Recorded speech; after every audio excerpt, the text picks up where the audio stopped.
नमस्कार मंडळी, मी वरद विजय चव्हाण तुम्हा सगळ्यांचं माझ्या युट्यूब चॅनलमध्ये स्वागत करत आहे. म्हणजे काल रिलीज झाले होते 3 मराठी सिनेमे. एक म्हणजे रानटी, दुसरा म्हणजे धर्मरक्षक महावीर छत्रपती संभाजी महाराज आणि तिसरा म्हणजे गुलाबी. आता 2 सिनेमा माझे बघून झालेत.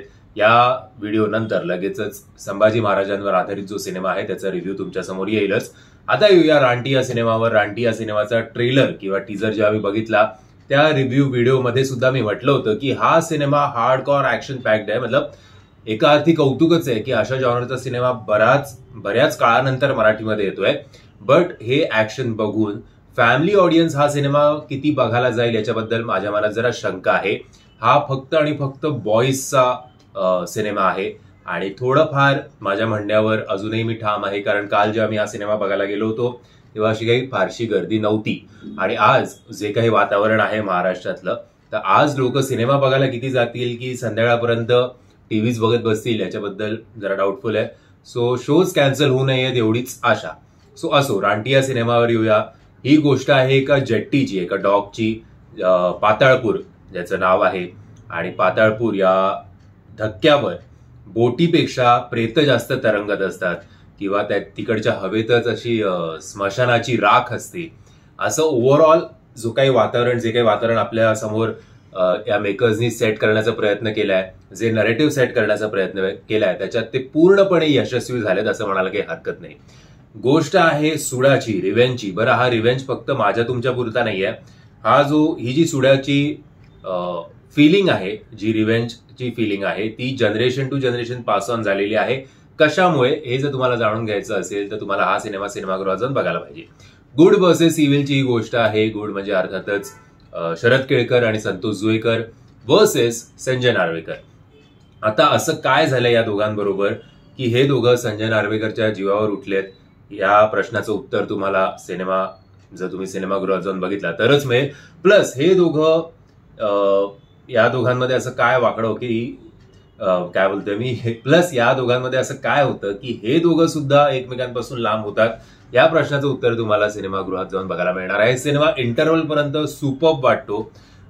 थोडं मला सेकंड हाफ मजा नाही आली ओव्हरऑल. आणि ऋषिकेश कोळी यांनी याचे डायलॉग्स दिलेले आहेत आणि त्यांनी कथा सुद्धा लिहिलेली आहे. डायलॉग्स चांगलेत, नो डाऊट चांगलेत. बट ऍक्शनच्या नादात कधी कधी जर इमोशन तुमचं मिस झाले तर मग तो सिनेमा एवढा कनेक्ट होणार नाही तुमच्या मनाशी, आणि तेच काहीतरी रानटी या सिनेमाचं होतं असं मला तरी वाटतं. ऍक्शन सिक्वेन्सेस आहेत ते सुद्धा उत्तम झालेले आहेत. म्हणजे मराठीमध्ये तर असं आपण कधी बघितलं नसेल ऍक्शन सिक्वेन्स. अशा टाईपचा ऍक्शन याच्यात आहे. बीजीएम सुद्धा सुपर्ब आहे. काही कलाकारांचा अभिनय असं फार क्वचित होतं की तुम्ही थिएटरमधनं जेव्हा बाहेर पडता तेव्हा त्या कलाकारांचा तो अभिनय तुमच्या मनात इम्पॅक्ट सोडून जातो. आणि तसंच या सिनेमामध्ये एक म्हणजे संजय नार्वेकर सरांचा अभिनय आणि दुसरा म्हणजे संतोष जुळेकर सरांचा अभिनय तुमच्या लक्षात राहतो आणि तुम्ही काही केलं तो विसरू शकत नाही.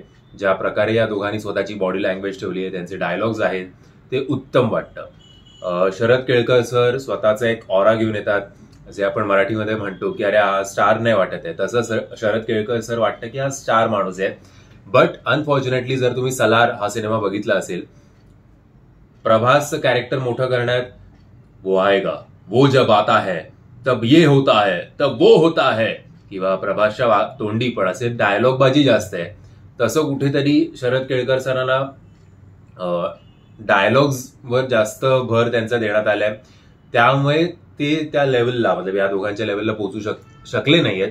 हे कुठेतरी डिरेक्शन वाईज किंवा त्यांची भूमिका रंगवण्यात थोडे त्यांना डायलॉग्स कमी दिले असते आणि जरा जास्त नुसतं फिजिकल प्रेझेन्स त्यांचा ठेवला असता तर जरा मजा आली असती.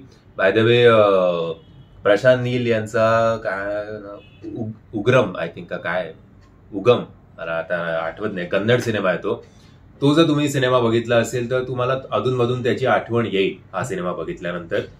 माझ्याकडनं मी तुम्हाला रेकमेंड करेन की हा सिनेमा नक्की बघा, बट फॅमिलीला घेऊन जाऊ नका. कारण नंतर कदाचित तुम्ही, आता समजा मी माझ्या बायकोला घेऊन गेलो असतो तर तिने मला अरे काय चाललंय, काय बघायला घेऊन आलंस, असं झालं असतं. पण मी तरी बॉय म्हणून ते एन्जॉय केलं आणि मजा आली तो सिनेमा बघायला. जर हा स्त्रियांचा विषय नाहीये अनफॉर्च्युनेटली, आणि ऍडल्ट सुद्धा आहे सिनेमा. सो जर तुमच्यावर काही लहान मुलं असेल तर त्याला तुम्ही घेऊन जाऊ शकत नाही. बट एकदा तरी नक्की बघा असा हा सिनेमा झालेला आहे. आणि जर आपण जे बोलतो की मराठीमध्ये कमर्शियल सिनेमे येत नाहीत किंवा ऍक्शन साऊथ सारखे मसाले सिनेमे येत नाहीत, तर त्याचं उत्तर म्हणून तुम्ही रानटी या सिनेमाकडे बघू शकता. मी आशा करतो तुम्हाला हा व्हिडिओ आवडला असेल. जर तुम्हाला हा व्हिडिओ आवडला असेल तर प्लीज या व्हिडिओला लाईक, शेअर आणि चॅनलला सबस्क्राईब करायला विसरू नका. आणि येतोय संभाजी महाराजांवर आधारित असलेल्या सिनेमाच्या रिव्ह्यूवर लगेचच. जय हिंद, जय महाराष्ट्र.